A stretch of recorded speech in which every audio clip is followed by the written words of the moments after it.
Why does the black man serve the white man? Why does everything the black man do benefit the white man? Why does the black man say freedom is doing what I want to do? And why is it that everything he wants to do enriches the European?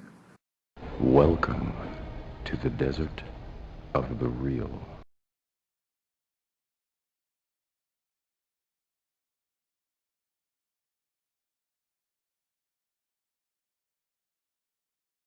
This war has been brewing for quite some time, and it's going to come to a head because we have to move forward. Either we're going to move forward and we're going to have power and we're going to have a future for our people, or we're going to do like what Amos Wilson says, and merge into invisibility,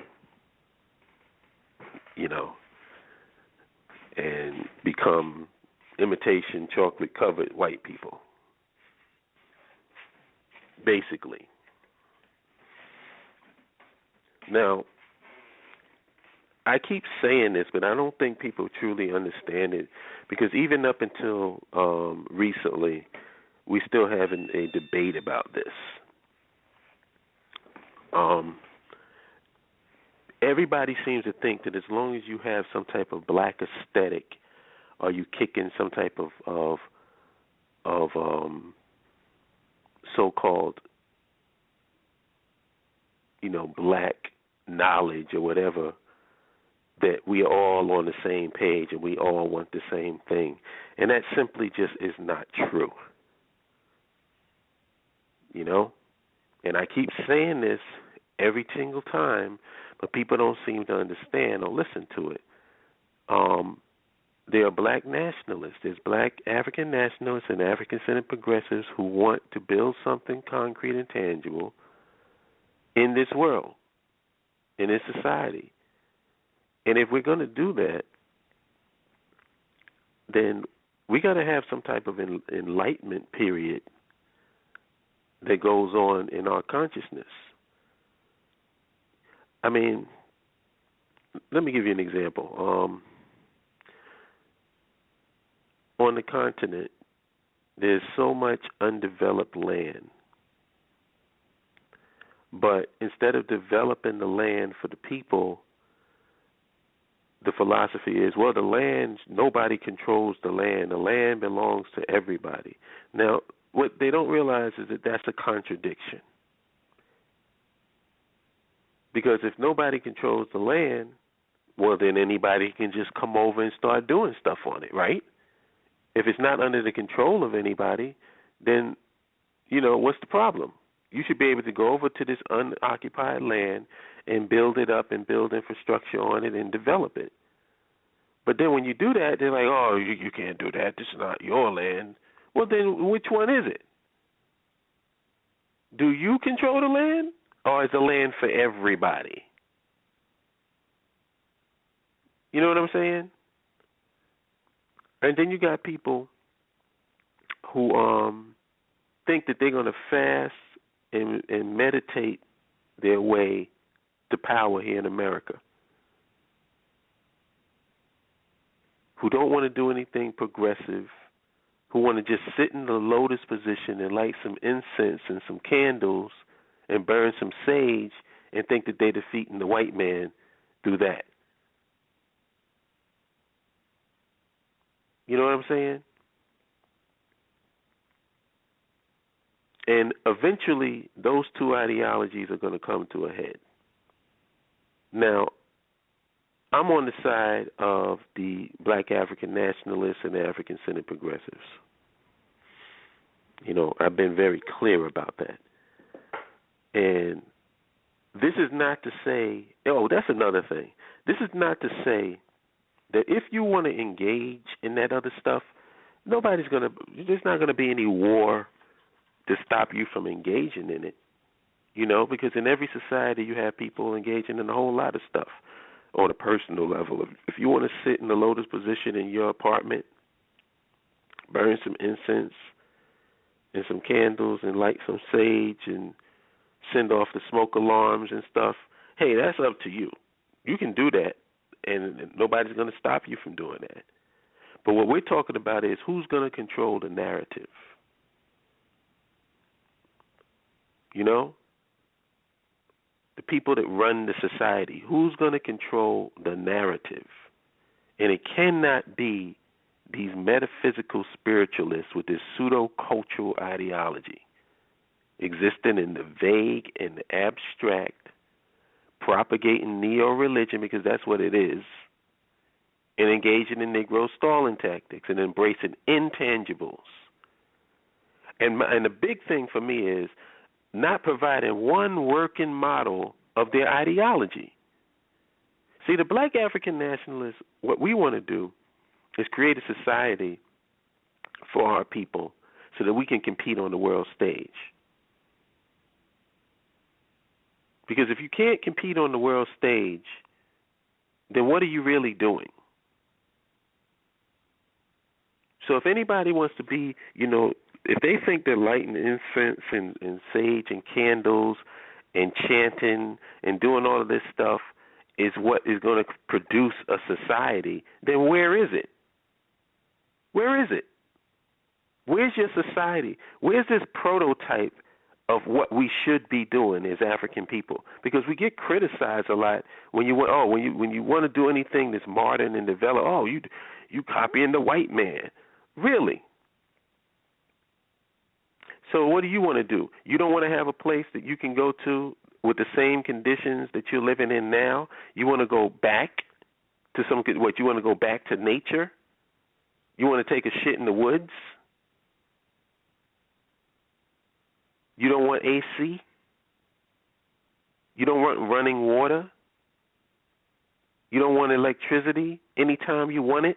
When you just flick a switch and you got it? This is when you get the Negro stalling tactic of, you people want to take your Western values to the African continent. You goddamn right. Yeah, we want to take our Western values to the African continent and control a piece of land where we can exist with our Western values. Yeah, that's exactly what we want to do. Because guess what? Where have you been living for the past 400, 500 years? In the West.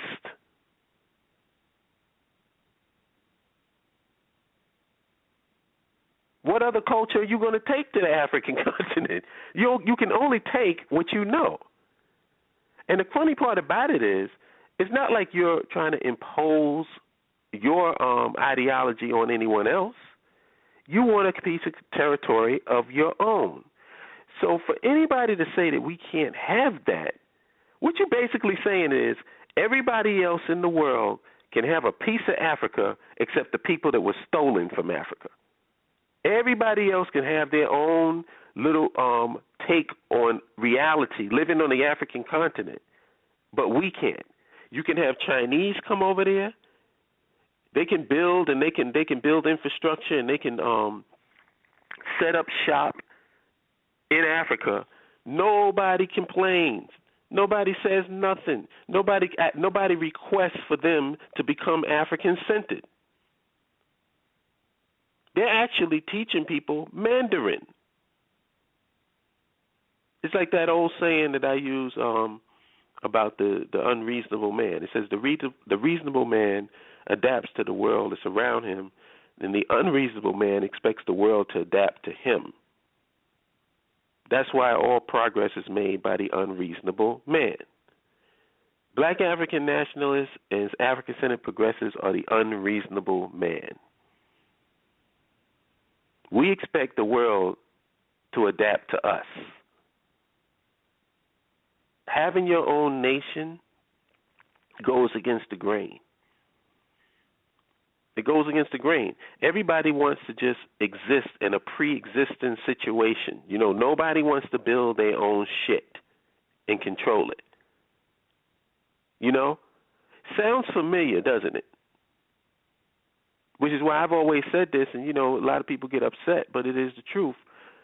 We act like we white people's, the black man in America acts like he's the wife of the white man. You want to be rich by association. You want to be his showpiece. You want to hold on to his arm So you can say, well, yo, my man is rich, so therefore I'm rich. Black African nationalists want something completely different. What we want is to build our own. We want to have our own. We want to be the man, not holding the arm of the man or being an accessory.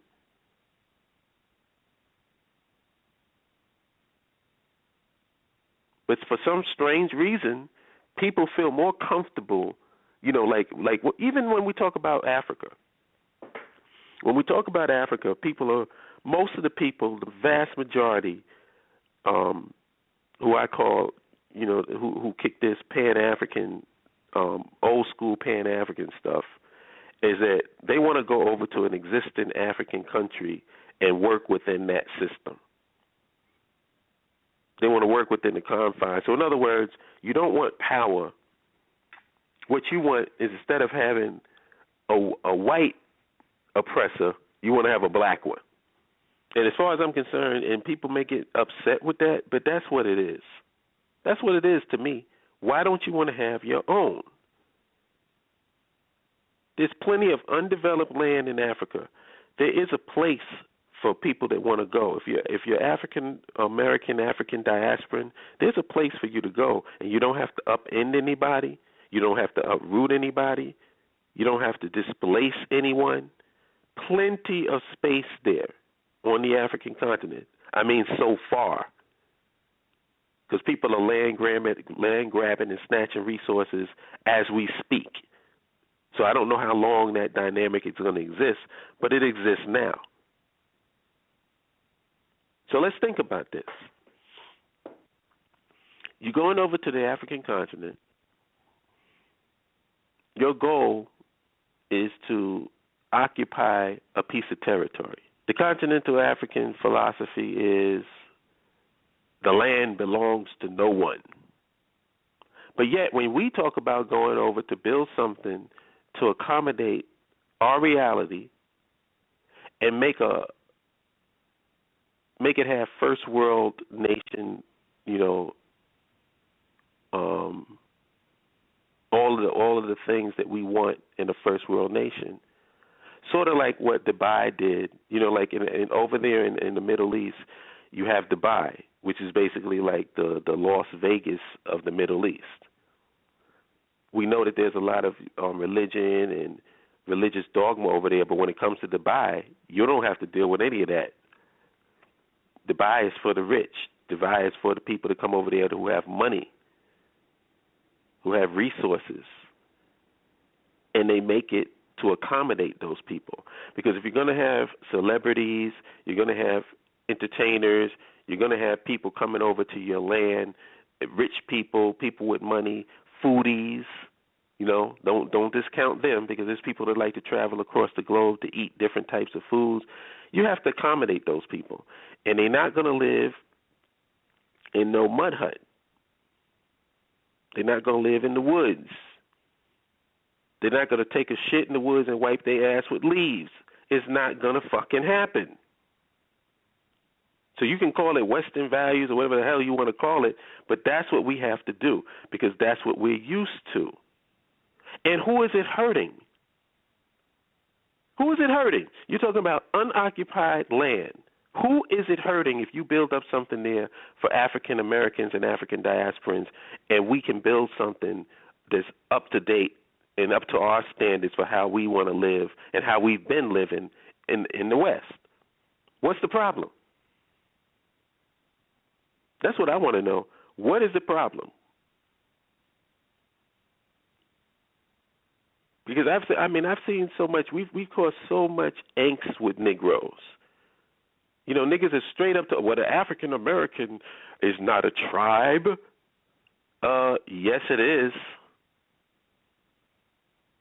But we don't want to deal with tribalism.